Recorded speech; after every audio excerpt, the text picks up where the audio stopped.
Hey guys, how you doing? MVP here. Hope you're well. Blistering sunny weekend in the south in West Sussex in the UK this weekend, bank holiday weekend. There's a rarity for everybody. What are the odds of that, eh? So I hope you're enjoying that. Just want to do a quick catch up. What happened this week? Interesting this week. If you've been following me, my thread, other people, it's been fairly flat this week. I've been probably scalping most mornings for only a couple of hours or so. Not getting much chance because I'm still busy in my consulting business. But yeah, it's been fairly quiet, I've got to say. I'm in a couple of other private forums as well, and most people, yeah, you're having to dig some stuff out to make money. To be honest with you, going for more exotic pairings, coming off the USD, which had a flat week, as we'll see. But yeah, let's have a quick look at the week. This is my FXcorrelator.com home site. Go there, have a look round. A few free links there. A little bit of updates on my potential training next year, hopefully. Contact me, a blog where I talk about a few things, and I'll drop this on the blog as well. And if you want to join up on this, just drop down here. You can see here, if you drop down, if you join the mailing list, and quite a few people now have joined. I won't bulldoze you with loads of stuff. There's nothing to sell you anyway at the moment. It's not as if I do any hard sales on stuff. All the stuff I offer is free at the moment. As I say, I may do some training next year. But again, please keep in touch with me, and then I can let you know if anything comes on stream that I am going to market, be it mentoring, one-to-one training. Perhaps I may open up a live trading, obviously a live trading site, trading room. I'm not sure yet. I'm not sure how it's going to float. I do scout more than anything, but hey, that's not to say I can't trade other systems. I quite happily trade long term as well. Just more boring, really. Let's be honest, guys. And you don't get that turnover of returns, which scalping brings me. It brings me a high volume of trades, which also brings me higher returns, working my money more. But anyway, if you do want to do that, there I am there. Join my mailing list. So let's have a look at the week, shall we? Okay, this is the week starting the 20th, Sunday the 20th. So this is Monday, Tuesday, Wednesday, Thursday, Friday, week just gone. I don't offer this one. This isn't a freebie. It's not like my FX correlator. This is a version of it, and I can fix the start. So over here, you can't exactly see it, but Sunday night, everything is zeroized. Every one of my 8 currencies is zeroized. So this gives me a very, very rough idea of where the market's moved in the week. We have 8 currencies here, and really, you see across here to the right where you see the minus 100, plus 50 up here, this is how many pips they moved, individual currencies. So obviously, a currency that's gone positive, if you manage to buy that against a currency that was going negative as a pair, obviously you add these two together, the minus and the plus, you're going to get how much you made. Okay, it is as simple as that, actually. Obviously trading in the real world is a little bit tougher, but this is a great way of looking at what the week was like, what moved, what didn't move, and giving an idea of a few setups. Okay, so let's have a quick look through, shall we? First thing I want to comment on, and yeah, it is the week itself. Yeah, it was pretty flat, to be honest. And when most people say flat during the week, most people talk about USD pairs. They're obviously very dominant in the market in terms of the G8, as you can see here. This probably represents, I think it's something ridiculous like, what is it, about 80% of the market or 70% of the market has the US dollar involved. So when most traders are talking, it's been a bit flat and slow, USD pairs dominate, and when the USD really doesn't swing that much or get much into its stride, that is obviously going to make it more difficult to make money in the week. USD pretty flat. I mean, it didn't get above the plus or minus 50. This is the plus or minus 50 line. So that really means that, if you are trading USD pairs, you're really going to have to get a good kicker from the second currency. Do you understand? So, for example, here, this is Tuesday. Tuesday, it swung back into positive, and this was obviously probably about the best swing of the week. There was a good swing late Friday, but, here we are moving up through. So this is probably about a 50 pip move. So finally, for example, that's where you'd start to see some good USD pairs. But again, obviously, you've got to sell something into this. It's no good trying to buy a currency into a rise in USD. You've got to be selling down here. So again, you'd be looking for something down here. So it was a slow week. I mean, there was only 2 currencies that breached a 100 pip move, and that's relatively common normally in most weeks. You probably expect at least the yen or the euro or sterling to get out there, and they didn't. In fact, It took until Friday for the euro to breach the plus 100 in the week. And the euro of all trades, not exactly the most. I know it's having a great year, but it's still not the world's most volatile currency. So that was interesting. And down here, it took its time. You can see it darts along here. This is the turquoise New Zealand dollar, which can be quite a volatile currency. It's not as tied to the Aussie dollar as you think, and it really kicked ass. Wednesday, that's Wednesday, guys, in the week. Wednesday, 23rd. Big moves. Danced along the minus 100 and just dropped south late Friday trading. Late Friday. So that was it. So it wasn't a big week for moves, I've got to be honest with you. I'm not going to talk about each individual day. I scalp 2 hours, 1 or 2 hours every morning. So this is obviously covering a much higher schedule time frame. You know, I'd be very much inside these little areas here. But if you were trying to trade the week and look for moves, what did you do? Well, obviously, if you sold New Zealand dollars, especially Tuesday, Wednesday, against anything really, obviously not sterling. Sterling had a good sell down middle of the week.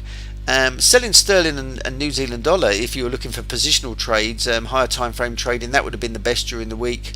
And obviously the euro had a good week. The euro really never was below the zero line all week. It stayed positive territory. Got up to the plus 50s Monday. Breached the 5 days by Wednesday. Good run up. There's a 100 pip move there up Wednesday. So Wednesday was a great day for trading. Asian session, which is this area here. London as well was good. London was good for selling these guys, buying euro. And I think that's what I was doing. Got some yen positive yellow there movement. Thursday, all you really saw was sterling coming back there. That was into London. So good buying session London. The CAD came north. Great Thursday session for CAD. Look how steady it was as a buy. Came off again on Friday, so obviously that generally means that traders came in. You see here it bounces along the plus 100 line. It came off, so obviously traders, especially into US session early US session Friday, sold off their early gains on the CAD in the week. I'm being a bit random here, sorry guys, I'm just doing this as quickly as possible. On Friday, the USD had a terrible Friday. Came off, were they about plus 25 to minus, about 60 pip move through the day, quite steadily selling through. Yellow yen had a sell day. New Zealand had a sell day. Sterling, you can't really see it there, but sterling had a good positive day there. The Swissy had a great day actually. There you go, Swissy kicking late there. These big spikes here are probably, I would say, US opening. That's when you normally get the action. And that was pretty much it. In terms of my FXcorrelator, bear with me. Okay, the FXcorrelator is available free at my website and at Trade to Win and at Forex Factory. Just go in there and look for the links.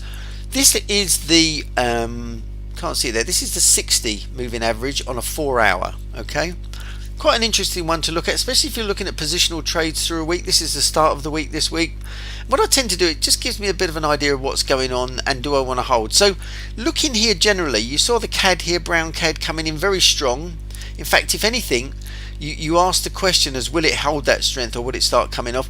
And actually CAD had a good week. So CAD to me was definitely one to watch all through the week for buying because it was positive. It was above the zero on the 60 moving average, which is a quite a nice moving average to use. The yen pretty volatile. Again, yen, what I've been watching to try and buy yen, and it didn't disappoint. You can see here, especially Wednesday-ish. Yen was worth hanging on to try and buy.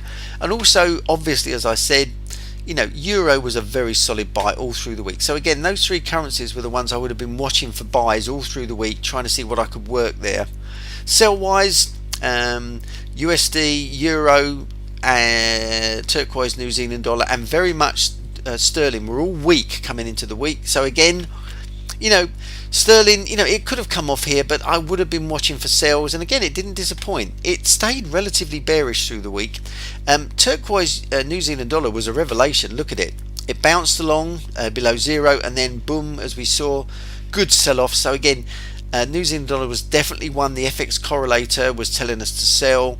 And you know, no surprise, the green back there, the green, you can see just pretty much staying on the fence during the week.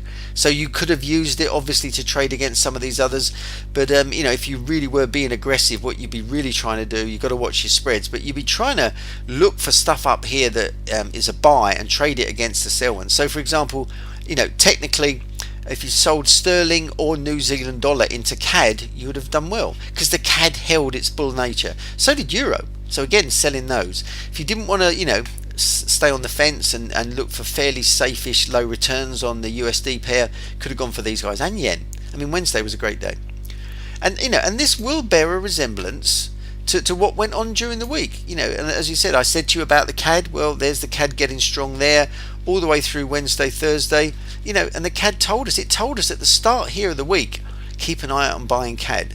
So you can see how the FX correlator, my simple moving average based relative strength meter, is very useful. It's really useful, and you can go much lower than this in terms of time frames and moving average. It's entirely up to you. But I like this as a 60 MA is quite a nice general workman on any time frame. It's quite a nice working moving average to use. Just to remind you, I also have the triple corri that's available for free as well. This is 3 moving averages, all on one arrow based system. So what you're seeing here is the 4-hour time frame on a 60, telling you whether the currency is above or below the 0, and a 1 hour and a 5 minute. So again, at the end of the week here, it would come as no surprise looking at what was going on. You can see US dollar here coming off. So what happened by the end of the week, because this is obviously real time, this is on the last bar, which had been the last bar here.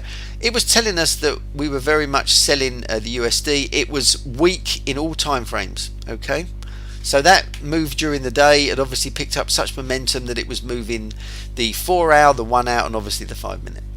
And likewise, there's the euro there, no surprise, ended up the week on a triple buy. And this will be operating live, guys. If you buy this and you not buy it, so it's free, if you use it, it'll give you those signals, no problem. So that's me done. Let's have a quick look at the blog. What was my last blog last week? As I say, if you do join here, my homepage, FXcorrelator.com, I do offer blogs. I blog 2 or 3 times a day. Sometimes I blog more than that. I'm just trying to get it fire up and just see what we had. And my last post was August 24. What was that? Was that Thursday or Friday? Can't remember. And I was really just talking about low ATRs. This was very low. Oh, sorry, it says crap there. Sorry, I'm swearing. Profanity from me. Sorry about that, guys. I do tend to have a few at times, especially when things are not going well. But I was just commenting on how low average true range was on Euro USD earlier this week, and showing an example there, both in bold, just showing you how close these guys were dancing with one another all through the day. And obviously, if you have 2 currencies that tight, you're not going to get an opportunity to trade it, are you? What you're looking for is these guys to be diverging. You need one of them going this way and one going this way. Yeah, you need one going north, one going south to make money. And again, just commenting on that. But yeah, I mean, blog there, quite interesting. But that's pretty much me. So have a good week next week. We're still in summer mode in the UK. Markets are slow. It is August, but it will start to pick up September, October time. And have a good week. I'll be trading from tomorrow morning as usual, scalping for a couple of hours before I start my consultancy role. So good one. All the best. And talk soon. Cheers, guys. Bye.